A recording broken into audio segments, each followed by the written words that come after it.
Good morning students. Class 12th में हमने physics first के अंदर इलेक्ट्रोस्टैटिक पार्ट में electric potential due to non conducting sphere और कंडक्टिंग स्फीयर ये हमने देख लिया था। तो नेक्स्ट टॉपिक जो है हमारे पास वो है relation between electric field and potential. हमको रिलेशन फाइंड आउट करना है इलेक्ट्रिक फील्ड और पोटेंशियल के बीच। ठीक है, तो सबसे पहले इलेक्ट्रिक फील्ड और पोटेंशियल के बीच में रिलेशन फाइंड आउट करने के लिए हमारे को इलेक्ट्रिक फील्ड की आवश्यकता होती है। ठीक है, we need electric field and we know that electric field produce through positive charge. Then we draw a diagram plus Q charge. ये हमने प्लस क्यू चार्ज ले लिया। अब इस प्लस क्यू चार्ज के थ्रू इलेक्ट्रिक फील्ड की direction, electric field line की direction जो है वो हमने ये ले ली, इलेक्ट्रिक फील्ड लाइन की डायरेक्शन होगी। ठीक है, ये इलेक्ट्रिक फील्ड लाइन की डायरेक्शन होगी। इसको हमने दे दिया ई वेक्टर। ये हमारे पास में पॉइंट ए, ये point A B, point A to point B, A to B distance हो गए हमारे पास में D R vector. D R vector is a small segment. Okay, D R vector हमारे पास में क्या हो गया? Small segment. ठीक है, अब मैं अगर ए पॉइंट के ऊपर पोटेंशियल की बात करता हूं, if we test charge through point A to point B, तो ए पॉइंट के ऊपर टेस्ट पोटेंशियल क्या होगा? V A. ओके, आ रही बात समझ में? अगर मैं बात करता हूं बी पॉइंट पर पोटेंशियल, तो पोटेंशियल क्या होगा? वीबी। अब वीबी जो होगा वो किसके इक्वल होगा? जो आपके पास में जो आपको पोटेंशियल मिला है वी, वो प्लस में यहां से यहां तक का पोटेंशियल डिफरेंस डीवी, दोनों ऐड हो जाएगा। इस पर जो पोटेंशियल मिलेगा वो, और इन दोनों के बीच का पोटेंशियल डिफरेंस डीवी। ठीक है, तो डीवी हमारे पास में क्या है? Potential difference. डीवी क्या है? Potential difference. दोनों ऐड हो जाएंगे। ऐड होते ही हमको पॉइंट बी के ऊपर पोटेंशियल वीबी मिल जाएगा। अब देखो, आपके पास में सबसे पहले हम इसकी थ्योरी देख लेते हैं। For relation between electric field and potential, for relation between electric field and potential we take a charge, a positive charge,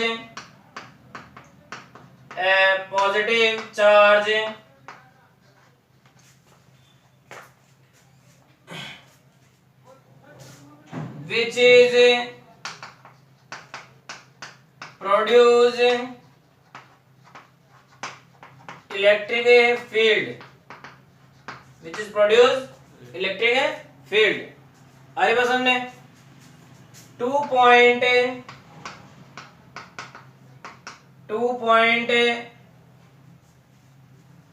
are separated, 2 point are separated eight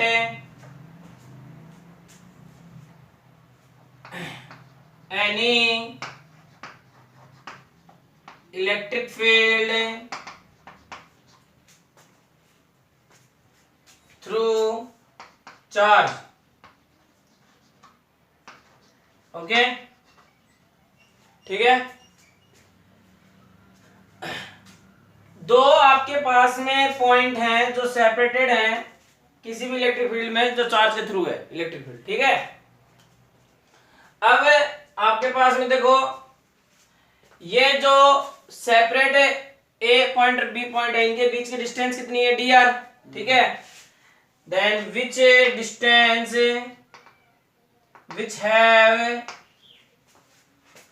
which have distant dr vector, okay, when test charge q naught move from point A to B, point A to B, then work done equals to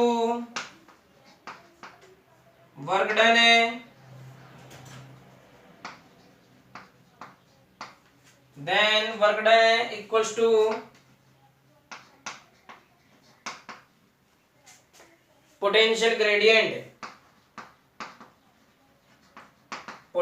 gradient. अब ये कैसे हुआ, ये line कैसे आई potential gradient की? आप किसी charge को A से B तक लेके जा रहे हो, आप किसी चार्ज को जब A से B तक लेके जा रहे हो तो जो वर्क डन आप कर रहे हो पोटेंशियल ग्रेडियंट के इक्वल कैसे हुआ, है ना? या sorry, work done equals to, work done किसके इक्वल होगा? पोटेंशियल ग्रेडियंट है, वर्क डन है, सॉरी ये वर्क डन इक्वल्स टू नहीं आएगा, पोटेंशियल ग्रेडियंट नहीं आएगा यहाँ पर। Move from point A to B, then work done is W, work done क्या होगा अपने पास? WAB, ओके, आ रही बात समझ में? तो WAB इक्वल टू क्या हो जाएगा? VB minus VA। भाई हम जब यहां से यहां जाएंगे, यहां से यहां जाएंगे तो हमारे पास में जो वर्क डन होगा वो क्या होगा? WAB equals to VBA upon Q naught, तो VB minus VA equals to WAB Q naught, okay. Equation number first, यहां तक बात समझ आ रही है? ठीक है। अब देखो ये जो दो पॉइंट है, पॉइंट A और पॉइंट B, ये दोनों के दोनों पॉइंट काफी क्लोज हैं, तो इन दोनों पॉइंट्स के बीच में जो इलेक्ट्रिक फील्ड होगा वो हमारे पास में कांस्टेंट होगा। समझ रहे हो बात को? हम ये जो दो पॉइंट हमने कंसीडर कर रखे हैं, पॉइंट A और पॉइंट B, ये दोनों पॉइंट क्या है? काफी क्लोज है, इसलिए इन दोनों पॉइंट्स के बीच में जहां भी जिस भी पॉइंट पर आप इलेक्ट्रिक फील्ड क्या नाम है कंसीडर करोगे, वो क्या करोगे? कांस्टेंट करोगे। आ रही बात समझ में? ठीक है। क्या आ जाएगा आपके पास में? इसको मैं मिटा रहा हूं,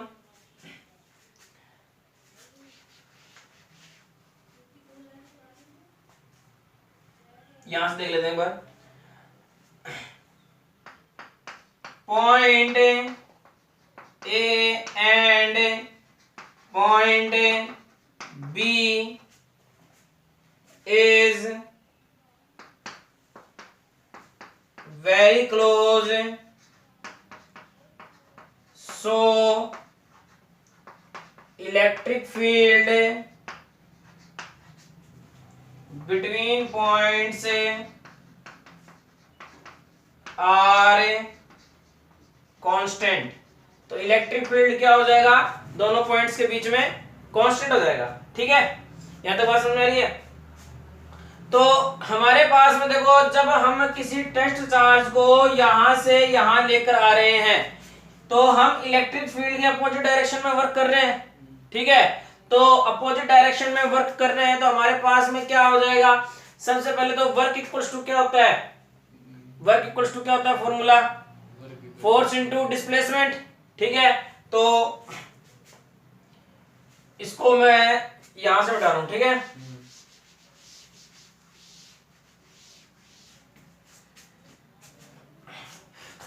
when test charge move from A to B then work done in opposite electric field in opposite direction of electric field, यानी कि इलेक्ट्रिक फील्ड के अपोजिट डायरेक्शन में हमको क्या करना पड़ेगा, वर्क करना पड़ेगा। तो वर्क इक्वल्स टू क्या हो जाएगा, force into displacement. Work equals to क्या हो जाएगा, फोर्स इनटू डिस्प्लेसमेंट। पहले यहां तो उतार लो।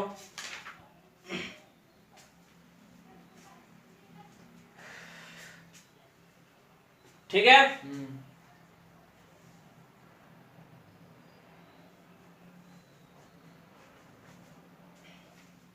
ये अपन ने फॉर्मूला सही लिखा है क्या,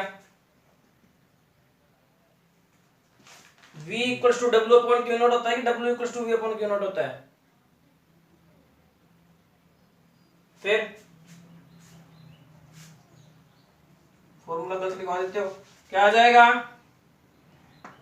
VB minus VA equals to WAB upon Q naught. भाई वर्क डन A से B तक हो रहा था ना, तो VB माइनस, तो अपने पास WAB की वैल्यू क्या आ जाएगी, VB minus VA Q not. Okay, इसको सही कर लेना, ठीक है ना, ये चीज सही कर लेना आप। अब देखेंगे F into D R vector. Okay, F vector dot D R vector. अब जो F वेक्टर फोर्स है अपने पास में, सामने देखो, वो एक्सटर्नल फोर्स है। F वेक्टर के हमारे पास एक्सटर्नल फोर्स है। ओके, एक्सटर्नल फोर्स, तो क्या हो जाएगा आपके पास में, F वेक्टर इक्वल्स टू, हम टेस्ट चार्ज के ऊपर फोर्स लगा रहे हैं इलेक्ट्रिक फील्ड के through, then F equals to Q naught E, और अपोजिट डायरेक्शन में लगाया so minus Q naught E. Okay, then W equals to minus Q naught E vector dot D R vector. Okay, यहां तक बात समझ में आ रही है, यहां तक कोई समस्या नहीं। अब देखो आपके पास में इक्वेशन है फर्स्ट WAB, और ये जो वर्क डन हो रहा है ये भी कहां से कहां तक हो रहा है, A से B तक की हो रहा है। ठीक है, A से B तक की हो रहा है, तो WAB, और ये भी WAB। तो WAB की वैल्यू है तो ये आ गई, और एक WAB की वैल्यू ये आ गई। ठीक है, इस वैल्यू को आप सही कर लेना, पीछे अपन ने मिस्टेक कर दी थी, WAB equals to B minus VA upon में क्यू नॉट कर दिया था, जबकि होना चाहिए formula VB minus VA equals to WAB upon Q naught, क्योंकि V equals to W upon Q naught होता है। फॉर्मूला क्या होता है, V equals to W upon Q। ठीक है ना, ये होता है फॉर्मूला। तो क्या आ जाएगा, from equation first and second, from equation first and second. अब इक्वेशन फर्स्ट एंड सेकंड से देखेंगे, इक्वेशन फर्स्ट ये है, सेकंड ये है, वैल्यू पुट कर दो, क्या आ जाएगा, VB minus VA Q naught equals to minus Q naught E vector dot D R vector. अब VB माइनस VA क्या होता है ये बताओ, VB माइनस VA क्या होगा,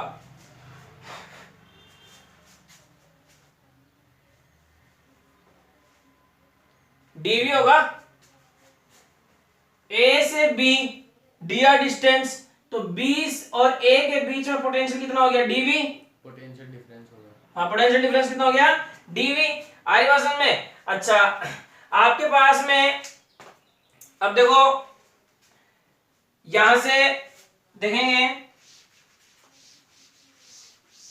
since VB minus VA equals to DV, तो DV equals to Q naught equals to, और ये हमारे पास में क्या है, माइनस क्यू नॉट है, क्या आ जाएगा, ई डी आर वेक्टर हट जाएंगे। ठीक है, आगे बात समझ में। अब के cos 90 कितना होता है, cos 90 की वैल्यू 0, तो हमारे पास में क्या आ जाएगा, अब आप देखो क्यू नॉट से क्यू नॉट कैंसिल हो रहा है, तो E इक्वल टू क्या आ जाएगा, dv अपॉन r dr हो जाएगा। तो E की वैल्यू क्या आ जाएगी, माइनस dv अपॉन dr। ठीक है, इसका मतलब ये हुआ कि जो इलेक्ट्रिक फील्ड है वो किसके इक्वल है, आपके पास में पोटेंशियल है, the rate of change of potential. आ रही बात समझ में, तो ये आप उतार लेंगे।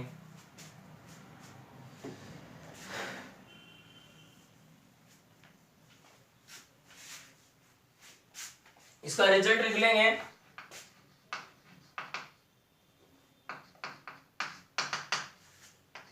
thus electric field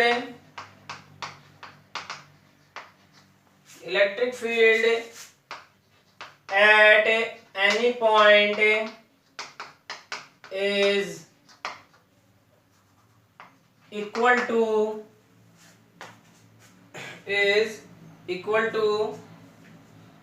क्या आ जाएगा, is equal to potential gradient, potential gradient.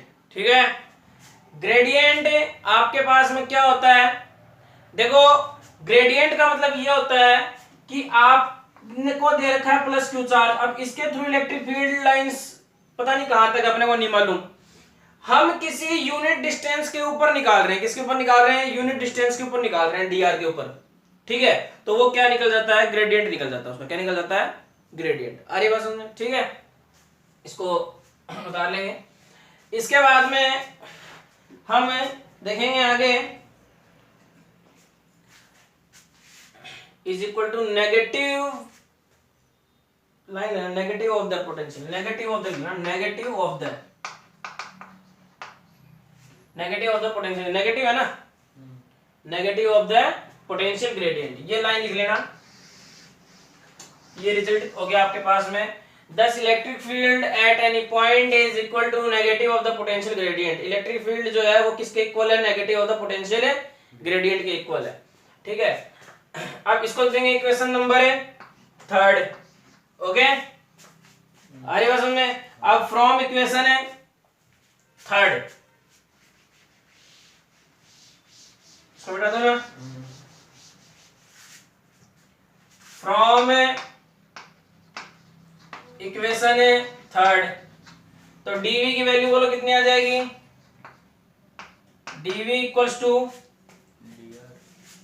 dr जो है वो किस में, अपॉन में, इस तरफ जाएगा तो किस में हो जाएगा, मल्टीप्लाई में हो जाएगा। क्या आ जाएगा आपके पास में, E vector dot dr vector minus में। ठीक है, आई वसन में भाई पीछे अपन ने देखा था ना, तो अब आप क्या करेंगे, बोथ साइड क्या कर दो, इंटीग्रेट कर दो। तो बोथ साइड इंटीग्रेट करोगे तो we take integration both side, we take integration both side. हमने इंटीग्रेशन क्यों किया, देखो आपके पास में ये पॉइंट ए है और ये पॉइंट बी है। अब ये पॉइंट ए और इस पॉइंट बी के बीच की डिस्टेंस है dr, तो इसको हमने मान लिया r1 और इसको हमने मान लिया r2। ठीक है, तो r1 से r2 के बीच का इंटीग्रेशन कर देंगे हम, कहां से कहां तक कर देंगे, r1 से r2 के बीच का। अरे बसन में, तो r1 से r2 के बीच का इंटीग्रेशन हो जाएगा तो पोटेंशियल का इंटीग्रेशन होगा, तो यहां पर हम पोटेंशियल क्या मानेंगे, v1, और यहां क्या मानेंगे, v2, तो v1 से v2। चलो इंटीग्रेशन करके दिखाओ,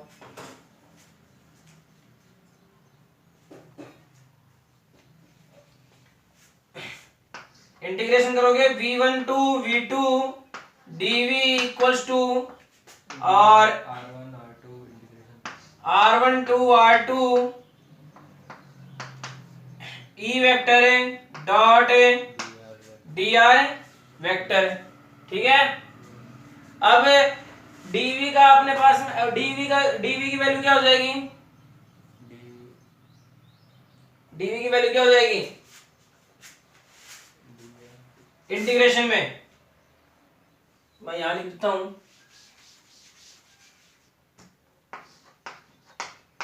dv इक्वल्स टू v, तो v2 से v1 equals to r1 to r2 e vector dot dr vector, upper limit minus lower limit v2 minus v1 equals to r1 to r2 minus e vector dot dr vector.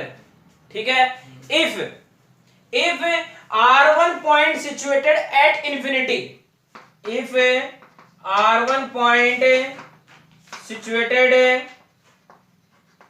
at infinity, r1 कहां situated है infinity पे situated है, तो infinity पर अगर r1 situated है तो potential क्या हो जाएगा जीरो, पोटेंशियल क्या हो जाएगा अपने पास में जीरो हो जाएगा। ठीक है, तो इसको r1 को इंफिनिटी रख करके इसको सॉल्व कर लो। चलो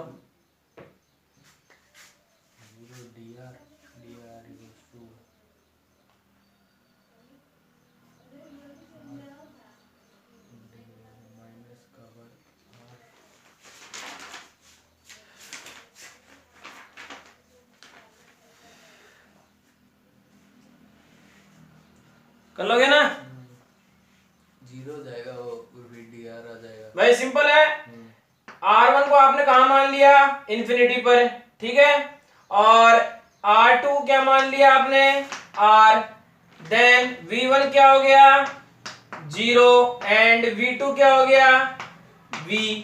ओके, सो क्या आ जाएगा v equals to infinity to r minus E vector dot dr vector, और यही था अपने पास में, ध्यान करो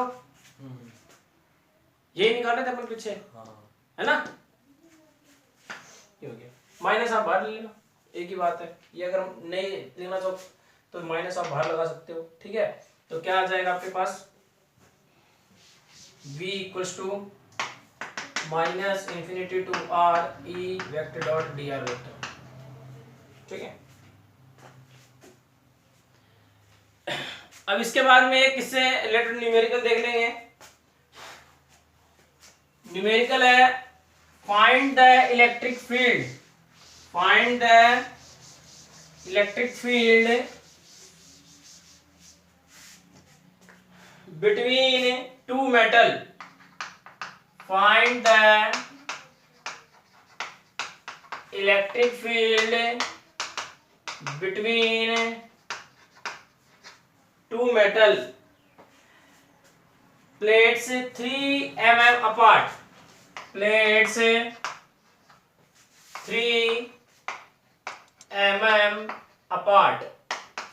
ओके, तो कह रहा है connected to 12 volt battery, connected to 12 volt battery, किससे कनेक्ट है ये 12 वोल्ट की बैटरी से कनेक्ट है। सिंपल है, हमारे पास में E इक्वल्स टू फॉर्मूला क्या हो जाएगा V upon D, E equals to formula क्या हो जाएगा V अपॉन D। ठीक है, ये D क्या हो गया हमारे पास में, find the electric field between two metal plate 3 mm apart, तो D क्या हो गया आपके पास डिस्टेंस, D क्या हो गया डिस्टेंस, और V की वैल्यू क्या हो गई 12 वोल्ट, तो डिस्टेंस कितना दे रखा है 3 mm। ठीक है, वैल्यू पुट करो और आंसर निकालो। 3 mm जो है उसको आप किस में कन्वर्ट कर लेना, मीटर में कन्वर्ट कर लेना, कितना आ जाएगा, कितना आ जाएगा 10 to the power minus 3, answer आ जाएगा। सिंपल है, 4 × 10⁻³ बिल्कुल। अगला क्वेश्चन देखेंगे,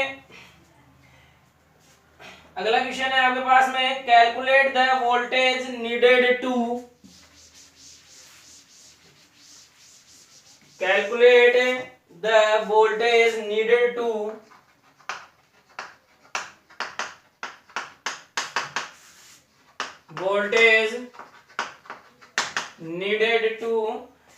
balance an oil drop carrying, balance an oil drop carrying उसके बाद में कह रहे हैं 10 electrons when located between 10 electrons when located between the plate of a capacitor which are the plate of a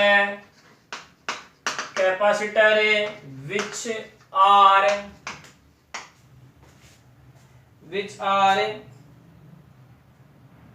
5 mm apart 5 mm apart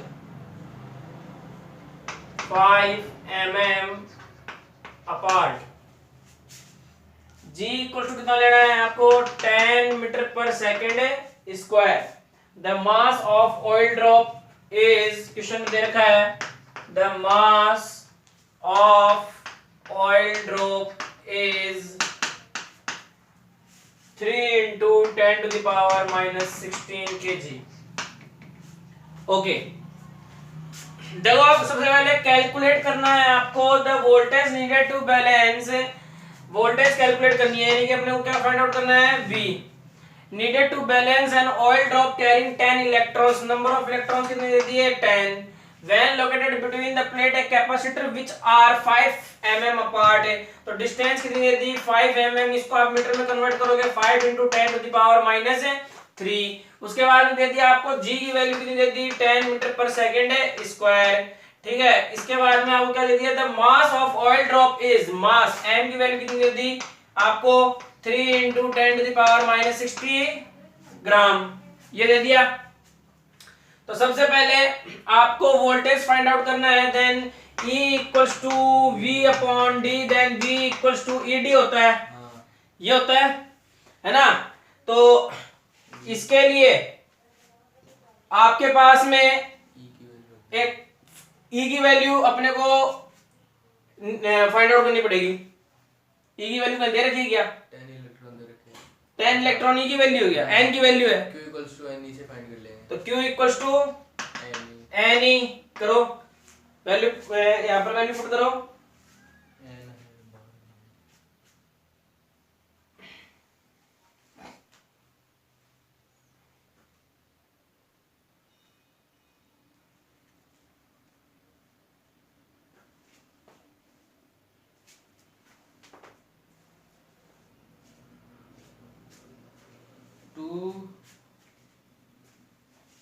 कितना आ रहा है 2. Q equals to N की वैल्यू कितना है 10 1.6 into 10 to the power minus 19 तो Q की value कितनी आ जाएगी आपके पास में 2.2 जो भी आएगी देख लेना अपने हिसाब से ठीक है यहाँ पर अब ये तो वैल्यू किसकी निकल गई Q की निकल गई अपने को निकालनी किसकी है E की एंड वी नो दैट ये ऑयल ड्रॉप है तो इसके थ्रू जो अपने पास में फोर्स होगा mg डाउनवर्ड और इक्विलिब्रियम के लिए QE upward then QE equals to mg पीछे चैप्टर में बताई हुई है चीज तो E इक्वल्स टू क्या आ जाएगा mg अपॉन q तो E इक्वल्स टू m की वैल्यू कितनी है 3 into 10 to the power minus 16 into g की वैल्यू 10 अपॉन q की value 10 into 1.6 into 10 to the power minus 19 10 से 10 कैंसिल हो गया और इसकी जो वैल्यू है वो आप आगे फाइंड आउट कर लेंगे E की वैल्यू क्या आ जाएगी 3 into 10 to the power minus 16 upon 1.6 into 10 to the power minus 19 ये ऊपर जाएगा कितना आ जाएगा 3 into 10 to the power minus 16 into 10 to the power 19 upon 1.6 then 16 upon 10 to the power 1 तो ये तो हो जाएगा 10 to the power 20 ठीक है अच्छा इसको आप सॉल्व करोगे कितना आ जाएगा 10 to the power 4 आएगा 10 to the power 4 तो 3 into 10 to the power 4 upon 16 जो वैल्यू आएगी वो किसकी आ जाएगी E की वैल्यू आ जाएगी ठीक है अब V की वैल्यू निकालनी है तो V इक्वल्स टू क्या होता है E into D तो V इक्वल्स टू E की वैल्यू हम यहाँ से फाइंड आउट कर लेंगे D की वैल्यू क्या है हमारे पास है 5 into 10 to the power minus 3 तो V की वैल्यू आ जाएगी ओके ठीक है काफी अच्छा क्वेश्चन था बाकी क्वेश्चन देखेंगे अपन अगले वीडियो में।